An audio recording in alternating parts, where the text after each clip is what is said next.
Welcome back to the Murdy Creative Co podcast. I'm your host, Colin Murdy, and today's topic is simply remarkable. But first, I want to say thank you to everyone who supported the company so far. If you've got a chance, go check us out on the web at murdycreative.co. That's MURDY, creative.co. Or you can check us out on Facebook and Instagram by searching at murdycreative.co. It is the best of our product shots. Follow us, keep up to date with our daily photos, and be the first one to know about new product launches. You can also use this subscribe button at the bottom of our website to be included in all of our new product announcements.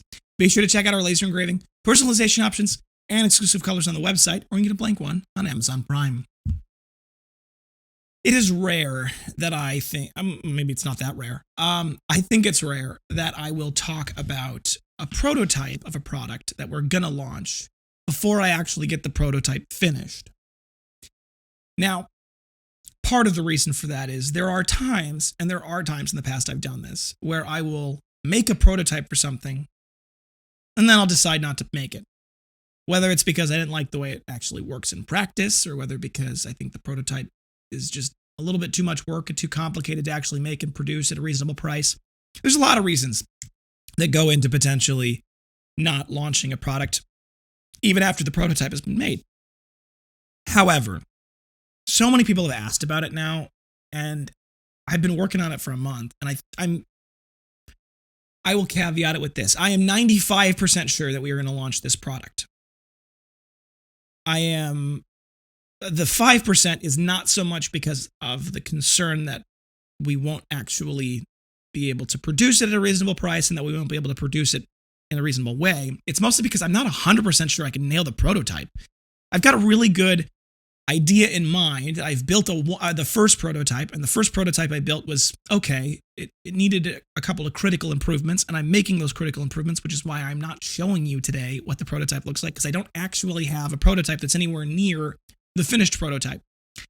So what I'm talking about, to cut to the chase, 2 minutes into this podcast, is we are making a cover for the Remarkable 2 tablet.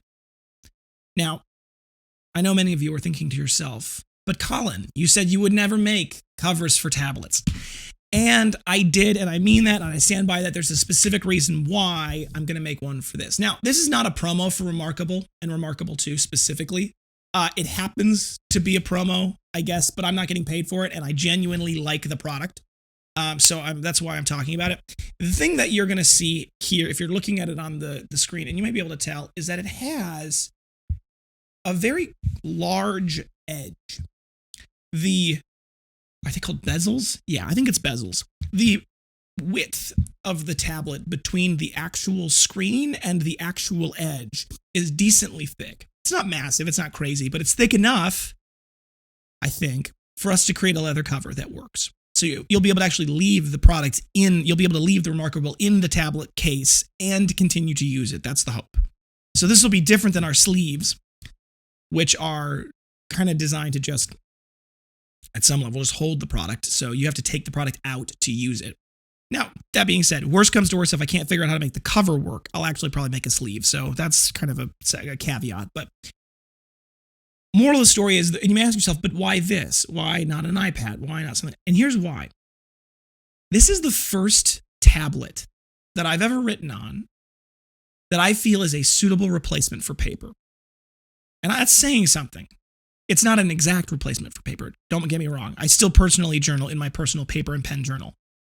That being said, the surface texture of the screen itself, which is e-ink, and the pencil that I use, and I got the fancy one with the eraser, that mimics the writing experience very well, all things considered. And I actually think that of all of the technological attempts to accomplish this, they've done the best of anybody. So it's a combination, in my mind, as far as like, why would I do this one? It's a combination of two things. One, it actually fits in well with our mission of writing on pen and paper, right? It kind of fits well into that tangible mission. And at the same time, it technically can be done relatively well because of the bezels. Now, I haven't actually made one, so that might be me just making that up. That's what I think in my head, based off of what I see and the designs I've put together. I think it'll work out well. Now, this week, I'm hoping to accomplish a first-round prototype. Now, this is the first time, and this actually goes into a little bit of the details of why the prototype hasn't been done yet, you may say. This will be the first time where we won't have the auto knife to cut the prototype. You may say, what do you mean? Normally, back in the old days, like 2 months ago, we had a third party doing our cutting. And they would cut the parts. The leather would show up from the tannery to them. They would cut the parts on an auto knife or a drag knife or a CNC knife, depending on what you call it. We would get the parts as finished parts, and then we would we'd do the final touches, and then we would make them. We stopped doing that partially because we could not guarantee the quality of the product that was coming out of the cutting partners. They didn't do their job by avoiding the natural scarring and blemishes that happens in leather. They just didn't do that. So we were getting very low yields of what we would call our A grade. And so we had to go in and say, look, we're going to do cutting ourselves internally, and we're going to make sure that we use just the best parts of the hide, and we're going to make sure that we, die cut things so we have that clean edge and all the other things that go in with that process. And that's been an evolving process that's taken a lot of time and has been a real pain in the butt. But in many ways, one of the subtle losses in that process is that in those days, we could pay them a decent fee. Definitely wasn't free, definitely wasn't cheap, but we could pay them and they would cut just one on their auto knife. Now, it was definitely cheaper than getting a die made, but it definitely wasn't free. So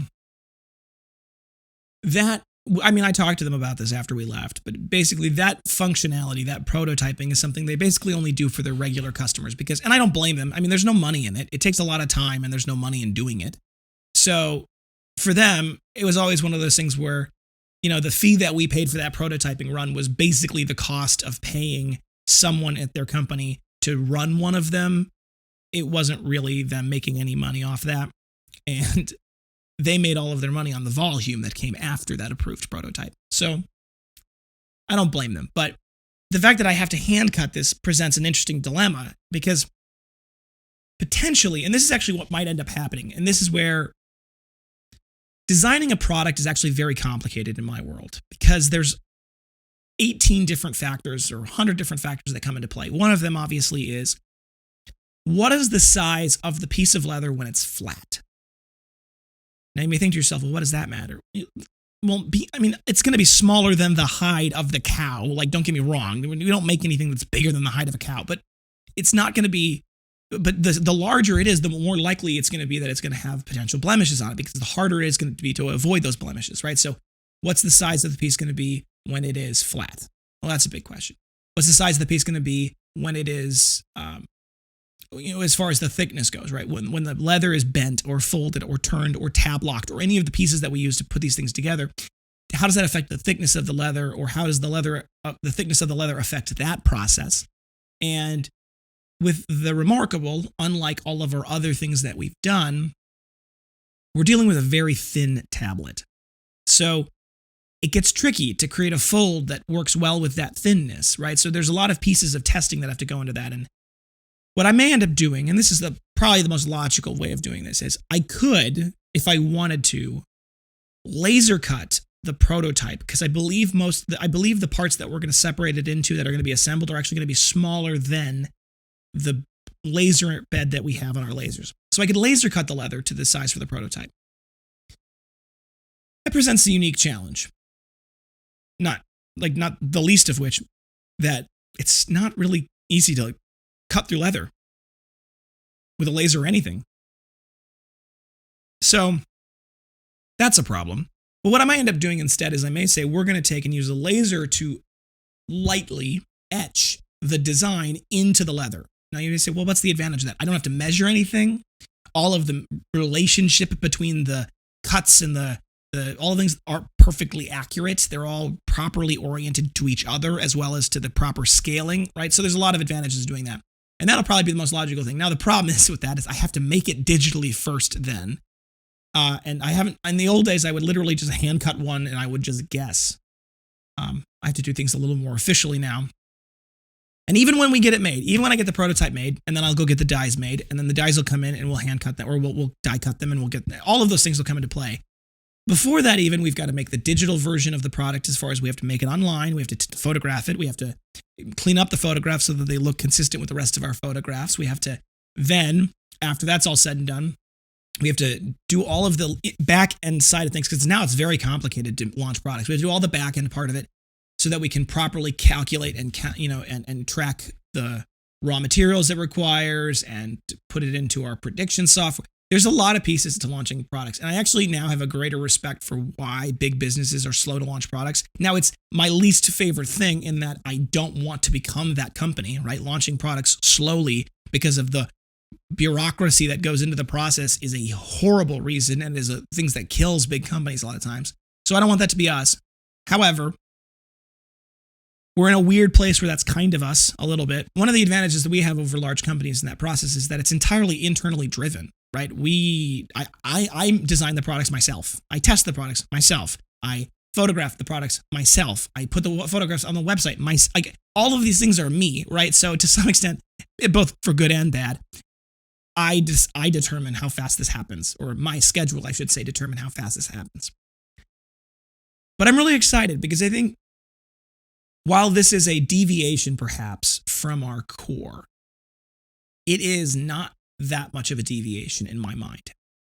And it's a nice hybrid step into the technological world. I don't want to do much more in tech.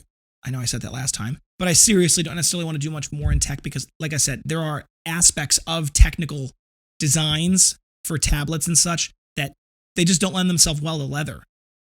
This design, though, I think does, and I'm really excited about using it. And frankly, I like using the tablet, and I don't like the fact that it doesn't have a cover on it because I don't know if you can tell. They advertise it's the world's thinnest tablet. They're not wrong. I don't know if for those of you listening, it's not going to mean much.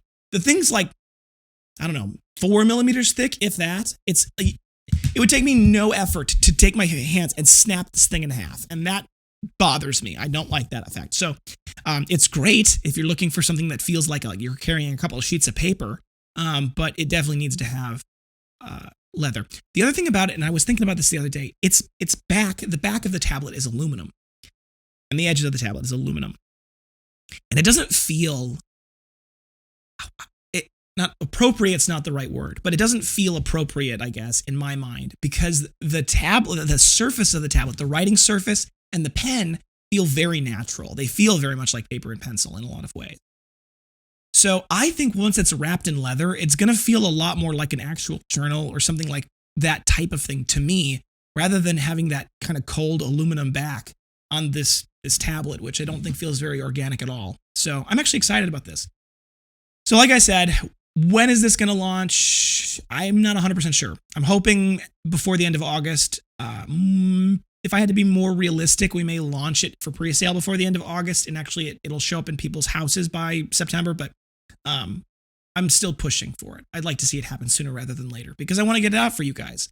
And a lot of people have been asking about it. We've actually had, I think, in the last 4 days, I've had 6 people independently, separately, privately DM us and say, hey, are you going to do something for Remarkable?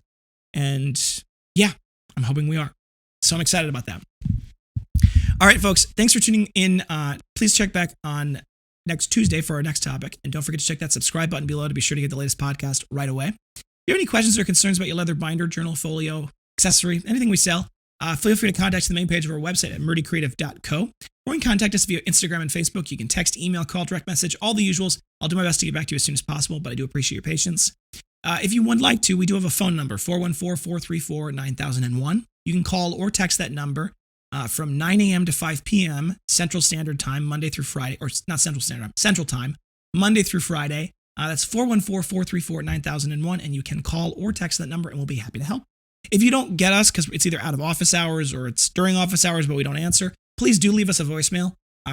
Somebody's job is to answer the phone, and if they're unable to answer the phone, then they call people back. So if you leave us a voicemail, we'll do our best to get back to you as soon as we can. If you think we deserve it, a good review can go a long way to help us grow our new community. Both leaving a review on the podcast app, whatever you're listening on, or leaving a review on the product itself on our company website. You go to murdycreative.co/reviews. There's a button there. You can read all of our amazing reviews. It makes me happy. I love reading them. I read them every day. But if you want to leave us a good review, click the button that says leave a good review. It'll take you to facebook.com/murdycreative.co/reviews. It says, do you recommend the Murdy Creative Company? You click yes and you write your review. We love them. We read them. They're wonderful. They make my day. So definitely do that if you're interested. We definitely tell all of our employees, we read them out loud to the employees. Everyone loves it. If you would leave us a bad review, there's another button there that'll get you directly in contact with us. It is so important to me that everybody has a good experience with a company, no matter what the situation. So if you're going to leave us a bad review, please reach out to us and let us make it right. We can do everything. We can recraft, refund. We'll take care of you. We really will.